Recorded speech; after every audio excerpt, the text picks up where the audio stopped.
¿Cuál es el principal determinante del gasto cardíaco? A. Frecuencia cardíaca. B. Volumen sistólico. C. Presión arterial. D. Resistencia vascular. Respuesta B. Volumen sistólico. ¿Cuál de los siguientes factores afecta el volumen sistólico? A. Frecuencia cardíaca. B. Presión arterial. C. Precarga, poscarga y contractilidad. D. Viscosidad sanguínea. Respuesta C. Precarga, poscarga y contractilidad.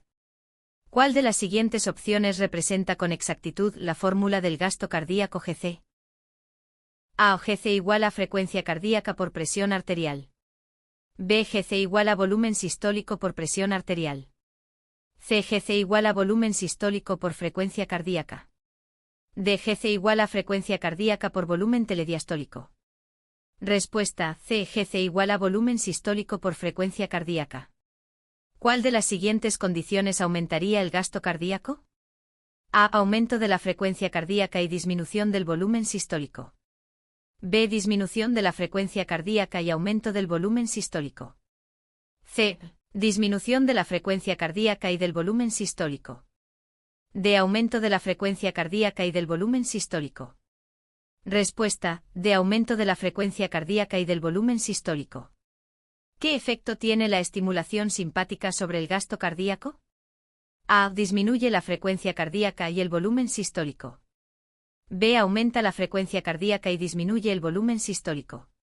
C. Aumenta la frecuencia cardíaca y el volumen sistólico. D. Disminuye la frecuencia cardíaca y aumenta el volumen sistólico. Respuesta C. Aumenta la frecuencia cardíaca y el volumen sistólico. ¿Cuál de los siguientes factores afecta directamente a la precarga, influyendo así en el volumen sistólico? A. Viscosidad sanguínea. B. Frecuencia cardíaca. C. Retorno venoso. D. Resistencia vascular. Respuesta C. Retorno venoso. ¿Cuál de los siguientes elementos no forma parte del mecanismo de Frank-Starling? A. Frecuencia cardíaca. B. Precarga. C. Poscarga. D. Contractilidad. Respuesta A. Frecuencia cardíaca. ¿Cuál de las siguientes opciones describe con precisión la poscarga? A. La resistencia contra la cual el corazón debe bombear la sangre. B. El volumen de sangre en el ventrículo al final de la diástole. C. La fuerza de la contracción ventricular. D. La cantidad de sangre expulsada por el ventrículo izquierdo en una contracción. Respuesta. La resistencia contra la cual el corazón debe bombear la sangre. ¿Qué factor determina primordialmente la resistencia vascular sistémica, RVS? A. Frecuencia cardíaca.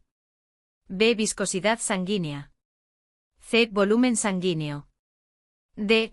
Constricción arteriolar. Respuesta D. Constricción arteriolar. ¿Cómo se denomina al volumen de sangre expulsado por cada ventrículo en un minuto? A. Gasto cardíaco. B. Volumen sistólico. C. Frecuencia cardíaca. D. Fracción de eyección. Respuesta A. Gasto cardíaco. ¿Cuál de estos factores determina principalmente el retorno venoso al corazón? A. Presión arterial sistémica. B. Distensibilidad venosa. C. Contracción del músculo esquelético. D. Bomba respiratoria. Respuesta C. Contracción del músculo esquelético. ¿Qué ocurre durante la fase de contracción isovolumétrica del ciclo cardíaco? A. Se abren las válvulas auriculoventriculares. B. Se cierran las válvulas semilunares. C. Disminuye la presión ventricular. D. El volumen ventricular permanece constante. Respuesta D. El volumen ventricular permanece constante. ¿Cuál es el rango normal de la fracción de eyección FE del corazón? A. 40 a 50%. B. 60 a 70%. C. 20 a 30%. D. 80 a 90%. Respuesta B. 60 a 70%. ¿Qué factor afecta directamente la contractilidad del músculo cardíaco? A. Retorno venoso. B. Presión arterial. C. Estimulación del sistema nervioso simpático. D. Viscosidad sanguínea. Respuesta C. Estimulación del sistema nervioso simpático. ¿Cuál de las siguientes opciones describe con precisión la precarga? A. La resistencia contra la cual el corazón debe bombear sangre. B. El volumen de sangre en el ventrículo al final de la diástole. C. La fuerza de la contracción ventricular. D. La cantidad de sangre expulsada por el ventrículo izquierdo en una contracción. Respuesta B. El volumen de sangre en el ventrículo al final de la diástole. ¿Cuál de las siguientes situaciones provocaría una disminución del gasto cardíaco? A. Aumento del volumen sistólico y de la frecuencia cardíaca. B. Disminución del volumen sistólico y aumento de la frecuencia cardíaca.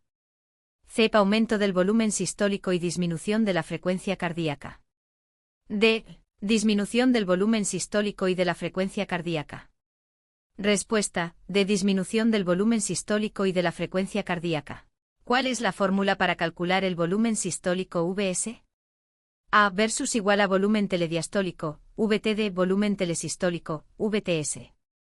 B versus igual a frecuencia cardíaca FC por gasto cardíaco GC. C versus igual a GC barra diagonal FC. D versus igual a VTS, VTD. Respuesta: A versus igual a volumen telediastólico, VTD volumen telesistólico, VTS. ¿Cuál es el efecto del aumento de la actividad simpática sobre el volumen sistólico? A. Aumenta la precarga y disminuye la poscarga. B. Disminuye la precarga y aumenta la poscarga. C. Aumenta la precarga y aumenta la contractilidad.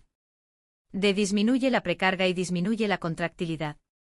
Respuesta: C. Aumenta la precarga y aumenta la contractilidad. ¿Cuál es el principal determinante del retorno venoso al corazón? A. Presión arterial. B. Distensibilidad venosa.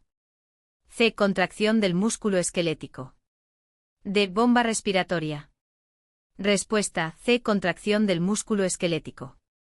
¿Cómo se define el volumen de sangre que queda en el ventrículo al final de la sístole? A. Volumen telediastólico, VTD. B. Volumen telesistólico, VTS. C. Volumen sistólico, VS. D. Gasto cardíaco GC. Respuesta: B. Volumen telesistólico, VTS.